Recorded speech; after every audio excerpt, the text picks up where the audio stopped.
నమస్కారం. సుమన్ టీవీకి స్వాగతం. త్రిమూర్తులకు సైతం శక్తిని ప్రసాదించే త్రిశక్త స్వరూపిణి దుర్గా అమ్మవారు. ఆ దుర్గా అమ్మవారి మరొక రూపమే కామాఖ్యాదేవి.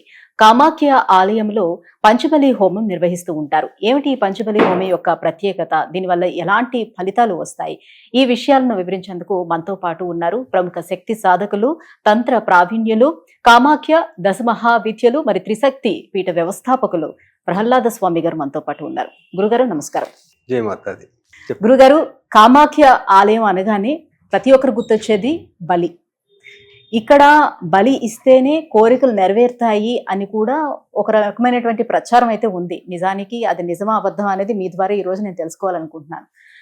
అయితే ఈ బలి హోమం అని నిర్వహిస్తారు కదా, ఏమిటి పంచబలి హోమం అంటే, ఎందుకు నిర్వహిస్తారు, దీంతో ఎలాంటి ఫలితాలు కూడా వెలువడుతూ ఉంటాయి? ఎందుకంటే ఎక్కడో విదేశాల నుంచి కూడా వచ్చి ఈ పంచబలి హోమం చేసుకుంటూ ఉంటారని, పెద్ద పెద్ద సెలబ్రిటీలు, రాజకీయ నాయకులు అందరూ వచ్చి కూడా చేస్తూ ఉంటారని వింటూ ఉన్నాం.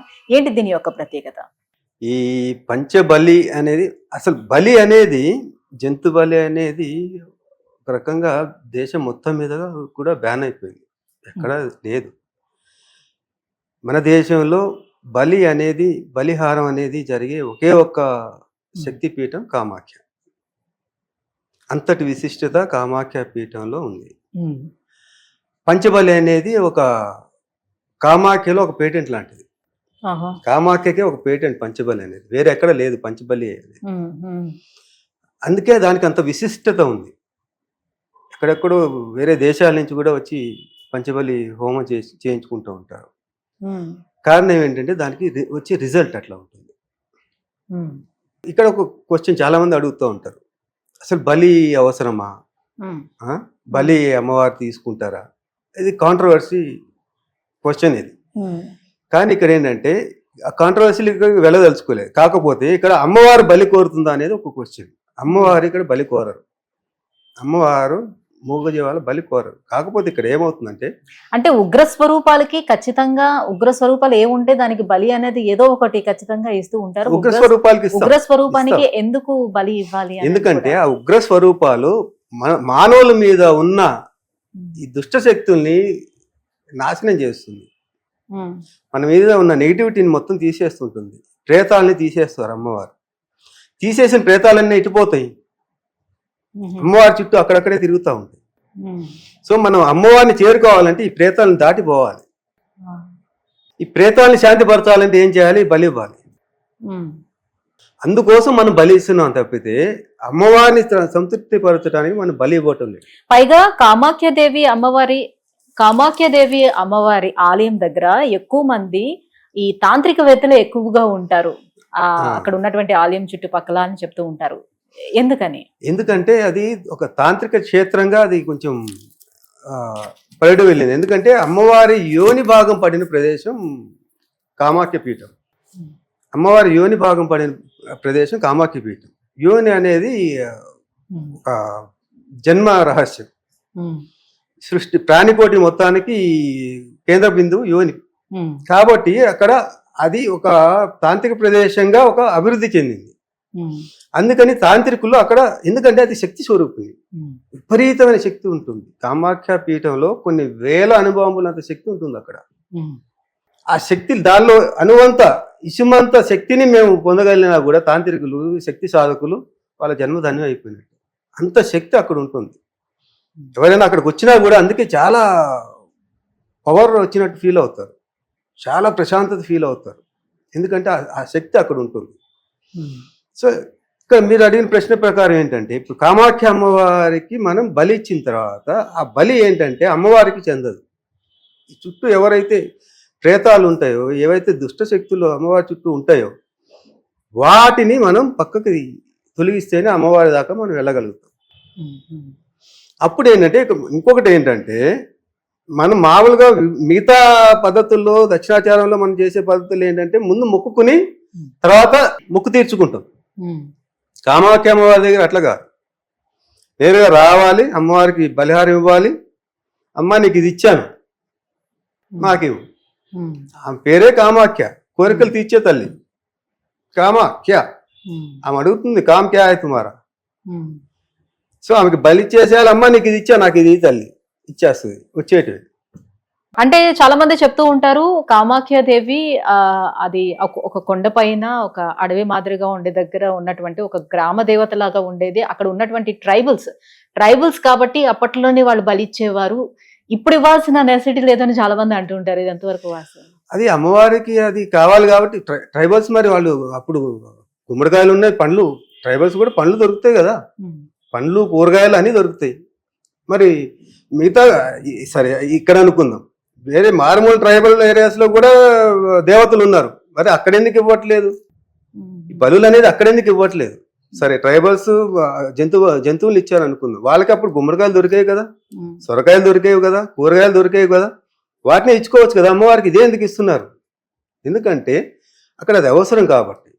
ఇప్పటికి కూడా కామాఖ్య దేవాలయం ఓపెన్ చేయాలంటే ప్రతిరోజు తప్పనిసరిగా ఒక మేకని బలి ఇచ్చిన తర్వాతనే గుడి ఓపెన్ చేస్తారు. అది అక్కడ ఉన్నటువంటి పూజారులు ఇస్తారు, అక్కడ సాంప్రదాయం వాళ్ళే ఇచ్చి గుడి తలుపులు తెరుస్తారు. అయితే ఈ ఇచ్చే బలులన్నీ అమ్మవారి కోసం కాదా, చుట్టుపక్కల ఉన్నటువంటి ప్రేతాత్మల కోసం? ప్రేతాలని వాటిని తృప్తిపరచడానికి, వాటిని శాంతిపరిచిన తర్వాత అమ్మవారు అప్పుడు ప్రశాంతంగా ఉంటారు. అమ్మవారికి మనకి యాక్సెస్ దొరుకుతుంది. పంచబలి హోమం నిర్వహించిన తర్వాత ఎటువంటి కార్యక్రమాలు చేస్తారు? పంచబలిలో ఏమేమి చేస్తారు నేను మీకు చెప్తాను. ఒక దున్నపోతుని బలిస్తారు.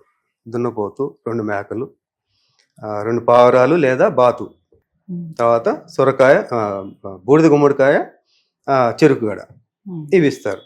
పంచబలి జంతు బలి ఇష్టం లేని వాళ్ళు గుమ్మడికాయ, చెరుకుగడ ఇచ్చేస్తారు.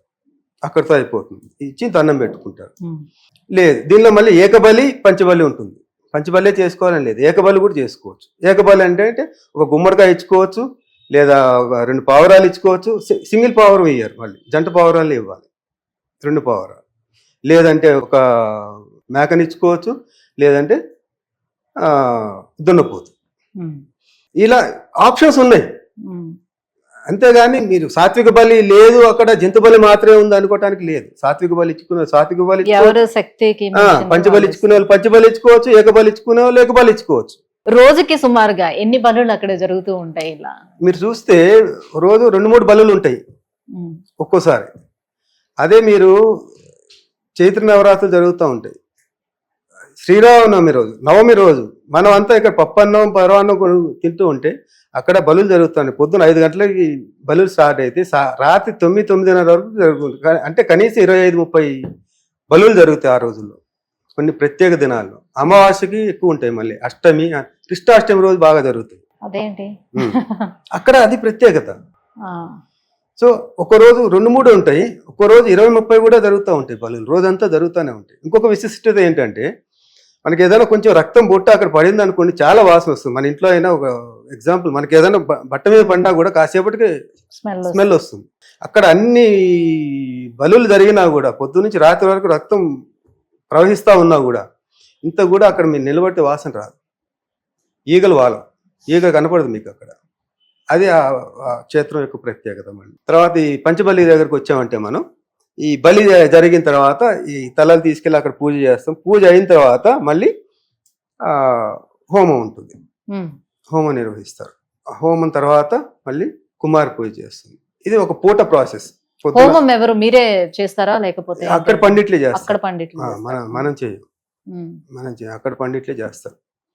మనం ఏంటంటే దగ్గరుండి చేపిస్తూ ఉంటాం, ఏది ఎట్లా చేయాలి, వాళ్ళ అవసరాన్ని బట్టి, వాళ్ళ సమస్యని బట్టి ఏమేం చేయాలి, సమస్యను బట్టి ఏ బలి ఇవ్వాలి, సో నెక్స్ట్ పూజ ఏం నిర్వహించుకోవాలి, ఇవన్నీ ప్రాసెస్ వైజ్ గా తీసుకెళ్తారు. అయితే ఇప్పుడు కామాఖ్య టెంపుల్ కూడా ఇట్లాంటి వాళ్ళు ఎవరైనా వస్తారా, లేకపోతే జనరల్ గా ఏమైనా కోరికలు ఉండే వాళ్ళే వస్తూ ఉంటారా? ఎట్లాంటి వాళ్ళు? ఇప్పుడు ఇట్లాంటి నేటివ్ ఫోర్సెస్ తోటి ఇబ్బంది పడుతూ చాలా కాలంగా మానసికంగా ఇబ్బంది పడే వాళ్ళు ఎవరైనా వాళ్ళు కూడా వస్తారు. వాళ్ళకి పోవాలన్నా కూడా కామాఖ్య అమ్మ దగ్గర బెస్ట్ రిజల్ట్ ఉంటుంది. ఈ మధ్య ఇప్పుడు కలికాలంలో యూత్ బాగా సఫర్ అవుతున్నారు ఇట్లాంటి వాటికి, కాకపోతే వాళ్ళకి తెలియట్లేదు. నేను యూత్ గా ఉన్నప్పుడు కూడా నేను అదే ఫీలింగ్ లో ఉండేవాడిని. ఇవన్నీ మెంటల్ డిజార్డర్స్ ఏవో ఉన్నాయని అనుకుంటాం. ఏదో అవుతుంది, సైకాట్రిస్ట్ దగ్గరికి వెళ్తాము, సైకాలజిస్ట్ దగ్గరికి వెళ్తాము, ఏమి లేదు, ఏదో టాబ్లెట్ సైకోటిక్ డ్రగ్స్ రాసిస్తారు. వాటి వల్ల సైడ్ ఎఫెక్ట్స్, మళ్ళీ తేరుకోలేరు. ఆ సైకోటిక్ డ్రగ్స్ వల్ల ఉపయోగం లేదు.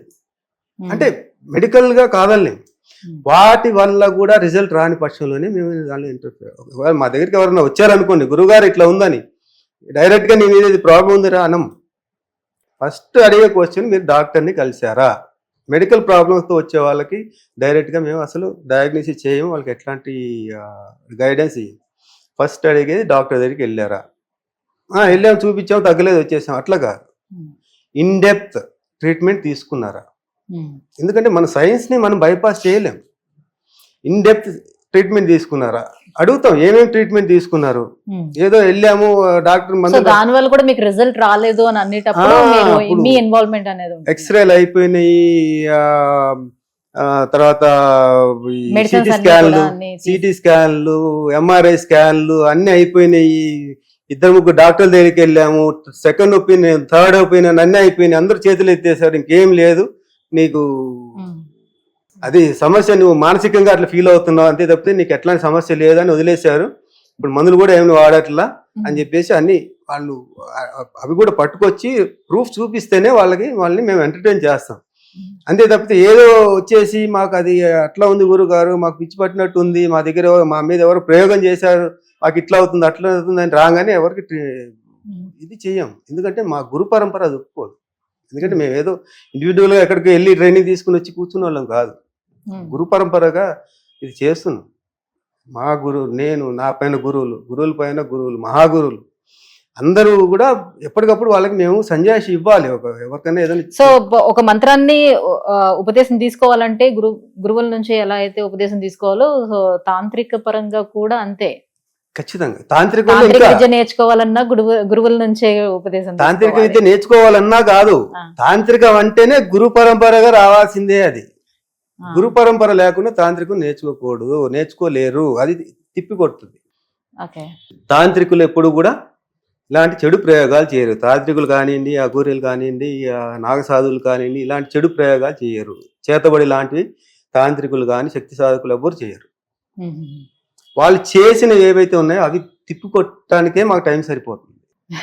ఎంతో మంది పల్లెటూళ్ళల్లో, ఈ చిన్న చిన్న బస్తీల్లో చాలా మంది ఉన్నారు ఈ క్షుద్ర మాంత్రికులు.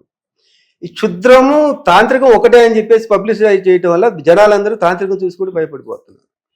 తాంత్రికము మామూలు మంత్రం కంటే కూడా చాలా సాఫ్ట్, తాంత్రికులు అంతకంటే సాఫ్ట్. ఒక రంగా చెప్పాలంటే అమాయకులు. అందరూ ప్రొఫెషనల్స్. మళ్ళీ చెప్తున్నాను మీకు, చాలా మంది తాంత్రికులు ప్రొఫెషనల్సే ఉన్నారు. డాక్టర్లు, ఇంజనీర్లు, డిపార్ట్మెంట్స్లో ఉన్నోళ్ళు కూడా ఉన్నారు. కాకపోతే ఎవరు బయటికి చెప్పుకోవాల్సిన అవసరం లేదు. వాళ్ళు సెల్ఫ్ డిఫెన్స్ కోసం ఒక స్లీపర్ సెల్స్ లాగా ఉంటారు.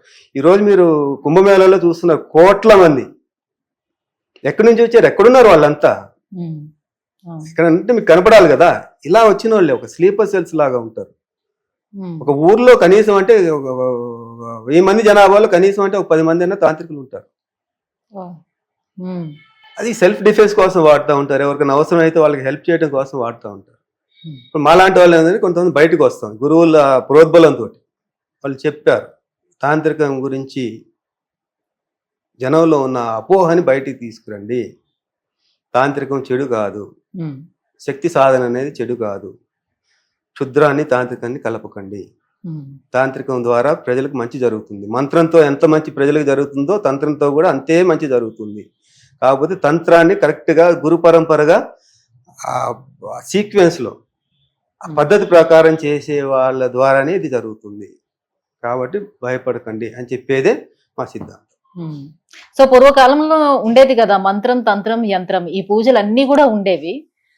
క్రమక్రమముగా తంత్రాన్ని ఎవరైతే మిస్యూజ్ చేస్తున్నారో సో దాని మీద ఒక చెడు అభిప్రాయం అనేది నెమ్మదిగా బాగా అడిగారు. పూర్వకాలంలో మంత్రం కంటే తంత్రమే ఎక్కువ వాడేవాళ్ళు.